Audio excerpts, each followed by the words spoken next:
Hey friends, how's it going? Ash here, welcome back to Gents. Hope you're doing well. You're looking beautiful today.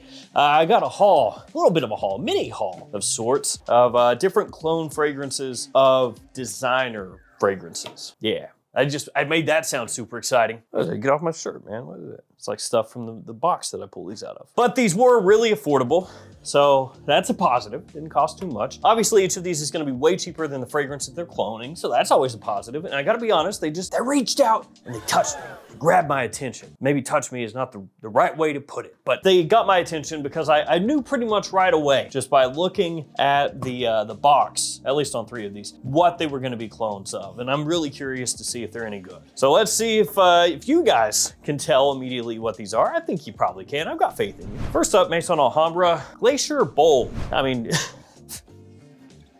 Jesus. Yeah. You've got to know what that is, right? Then we have Pandora Amorist. This one may be a little bit more difficult than that one, but still, if you don't know what this is, then once I crack into it and give it a spray, assuming it smells how I think it should, it'll be more obvious. And Pandora is Paris Corner, in case you're unaware. Now we got one from Fragrance World. This one is a doozy, okay? Prepare yourselves. It's Fragrance World Mark and Victor, okay? Mark and Victor. Eau de Spicebomb Extreme. All right, and this last one, you can't really tell by the presentation. It's part of the Odyssey collection. Odyssey Wild One. This is our moth. So actually, I didn't even realize this, but we got kind of a showdown here. All right, we got Maison Alhambra, which is Lattafa, Pandora, which is Paris Corner, we got Fragrance World, and we got our moth. So I guess they're gonna have a battle royale. We're gonna see which one of these is the best clone of what they're cloning. Cool, we'll need these, and one more. There we go. Now I'll have each of these linked in the description below. Feel free to check these bad boys out right down there. And also feel free to use these codes which are on the screen, these codes. There is no more frag bar code. So frag bar code is out of here, gone. Will there be another one? I don't know. For now, it's gone, it's kaput, it's gone, it's dead, it's in the ground. Don't even try to get a code from there right now, guys, don't do it.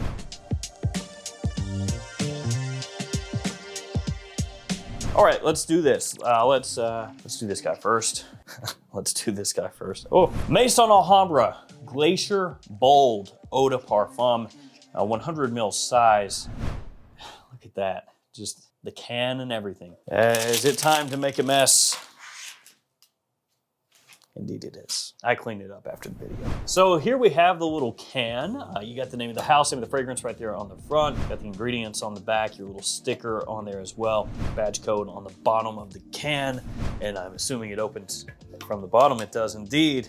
So this very much looks like a Le Beau flanker, doesn't it? Yes, it does. So here we have the bottle. It has kind of an offset to it, which you can see on the bottom of the bottle. It's got a little bit of a gradient as well, where it's black up top and then comes down kind of an aquamarine color at the bottom, I guess you'd call it. Cap slides into place, does not click. Let's spray it on.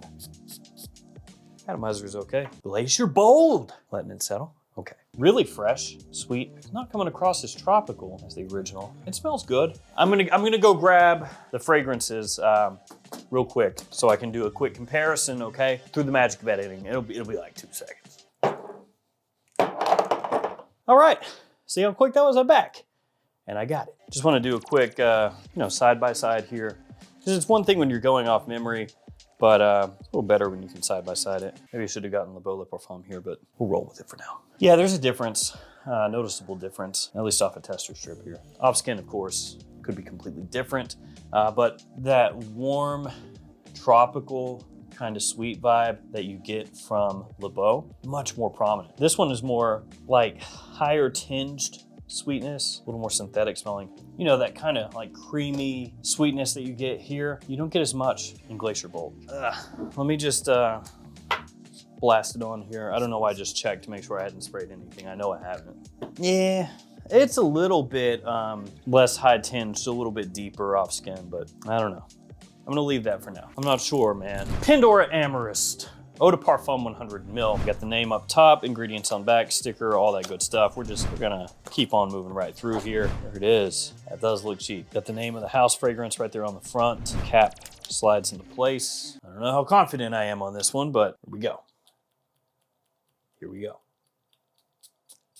There we go. sucks. So this is supposed to be Aquamara from Bulgari. Remember that one? Remember this? Once Upon a Time Hype Monster, which is a little harder to find nowadays. So if this were a great clone of Aquamara, I think it would be darn good. So this has a little bit of that similar aquatic feel as Aquamara, you know, where it's a little slightly bitter, a little bitter, but in a pleasant way. This smelled, frankly, pretty awful when I first sprayed it on the tester strip. It smells a little bit better now, so I'm gonna give it a try over here. It smells a little cheap. It does. Yeah, I mean, it smells like a cheaper take on Aquamara. It's not one of those clones that gets it real close. You know, it's not one of those ones where you smell it and you're like blown away by the quality. It's a little synthetic. It also smells kind of weak, but part of that could be, again, the atomizer. That's just, there's not much coming out there, you see. So you're gonna have to spray probably like 2 or 3 times as many sprays as normal, so that could be why it's coming across a little bit weak. To be frank, I don't really want to douse myself in it though. So yeah, between these first two, this one is better. This just it smells like a cheap Aquamara. It lacks a lot of the complexity, it lacks the quality. I mean, I know that's a simple way to break it down, but honestly, that's how it smells. Like if you said, hey, give me Aquamara, but make it with 30% for 30% of the cost. So it's like, you know, it's kind of close in the overall idea and structure, but then as far as just the smell itself, it's kind of lacking. Eau de Spice Mark and Victor Extreme. Just, yeah, Victor and Rolf Spicebomb Extreme, of course. This one is Fragrance World. You know the drill, you know the typical stuff. Here's the front, there's the back.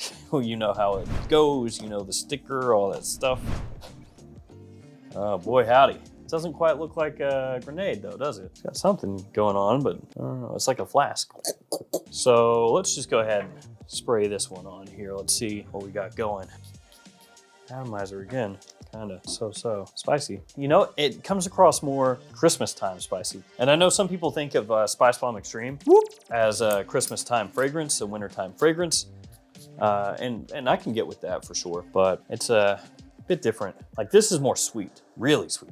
Yeah, off a tester strip, Eau de Spice here is a sweet bomb. So you know how it goes, there we go. God, the atomizers, man. Ooh, yeah, it's real sweet. So yeah, this one is almost like a syrupy, sweet, spicy blast off the top. Not so much vanilla. I mean, there's a little bit there. It's like a fruity sweet. I think that's the best smelling one so far. It doesn't smell ultra close to Spicebomb because the way it comes across is different from Spicebomb. The way that the spice is utilized in the opening. I mean, it's one of those deals where you could say, you know, it's close enough that kind of in the same ballpark kind of deal, you know? It smells really pleasant though. I mean, you have to enjoy that type of sweetness that it has, as I've said 15,000 times now. It's not got the like smokiness that you can pick up a bit in Spicebomb. It doesn't really have that. Like the woodiness, that like kind of aspect is not really present in this one. But as far as just overall smell, I think that's the best one so far. I'll tell you, the little Pandora one gets a little better as it dries down, but yeah, that's still the worst one. Yeah, I don't know, I'm trying to convince myself here. All right, Arm Off is up last, and then we'll kind of do a quick rerun evaluation and place these bad boys out. So this is part of the Odyssey line Wild One, it's called. There it is. The little tea gray on the front there, gold edition it says. Oh my, how fancy.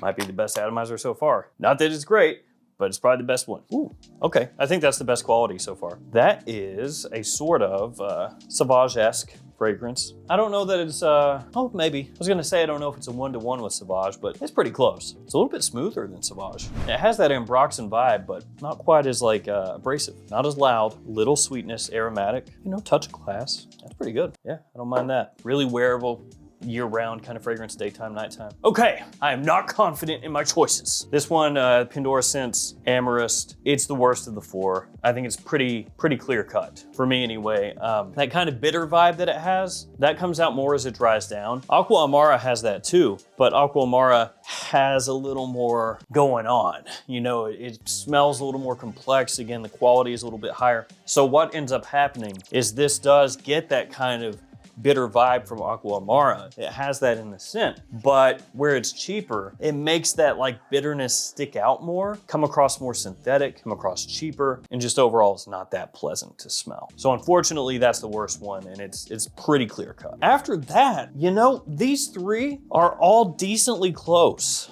I would say the one that smells the most cohesively put together right from the opening is this one. I think that this one over here, Odyssey Gold Wild One, or Odyssey Wild One Gold Edition, that one, it has the kind of Sauvage vibe, Sauvage-esque to it, but it has a nice smoothness to it. The quality actually comes across good. Nothing here is bitter, sharp, synthetic, none of that. It smells really well put together. Whether or not that's exciting to you is, you know, up for debate, because there are a lot of Sauvage type fragrances out there. But again, it's a very well done one. This one right here, the Spicebomb Extreme clone, which is Mark and Victor Otis Spice Extreme, which I still think that's so funny. That one is intriguing, because when you first spray it on, it's very sweet, very sweet. It's spicy. It almost comes across like infrared, Spicebomb infrared, how it has that kind of mix of fruity, sweet aspects. It kind of comes across like that in the opening. Like if you made Spicebomb Extreme, Spicebomb infrared, like those two mixed, that's kind of how this is in the opening. As it dries down, that fades away a little bit. And then it starts to settle in to be a little bit more similar to Spicebomb Extreme, only without, again, that kind of like woody, oody kind of aspect. I know Spicebomb Extreme doesn't come across like it has oud in it, but that like darker woody aspect, it doesn't really have much of that going on. It's got a little bit, just not as much as Spicebomb, and it has more of that kind of sweetness there. This one, Glacier Bold, off the top, frankly, is not very good compared to Le Beau. When you first spray this one, actually that might be the best atomizer here. When you first spray this one on, it's definitely missing that creamy kind of feel. Again, that like tropical, creamy vanilla sweetness that the original Le Beau has, and also Le Beau Le Parfum has. This does not have that. So the name, you know, Glacier Bold, it's like, it does get better as it dries down. It gets a little bit closer to Le Beau, but I think my overall ranking here, there's a lot of talking, is gonna be 4th, 3rd. These two very close. If we're talking overall, how close it got to the fragrance, probably this one. Also this one, like I said, the smoothest, best blended, all that stuff. But then this one has a very interesting take, this sort of mix of infrared and extreme Spicebombs put together, sans most of the woodiness. So I think I'll put this one as first. I've just smelled so many different Sauvage things out there. This one is extremely well done though, but I think I'll go that one. But it's real close. These two are really close. These two, not so much. Although, like I said, Glacier Bold does get better as it dries down. It's just that opening is a pretty big miss for me. So there we go. 4 different, well sought after designer clone fragrances. I think these two are worth checking out. This one, if you really are interested in having a Le Beau alternative, you can give this one a go and see if it works out for you. Again, the opening I think is just not very close, but as it dries down, it does get a lot better. This one is just pretty much a complete miss. I wouldn't waste your time on this one. It doesn't smell very good. It smells quite cheap. Yeah, and the atomizer is just absolutely freaking awful. Ugh. So there we go. Really like these. Kind of, you know, in the middle on this one and miss on that one. Thank you guys for hanging with me. Stay safe out there. I'll see you tomorrow with another fragrance video. See you guys later.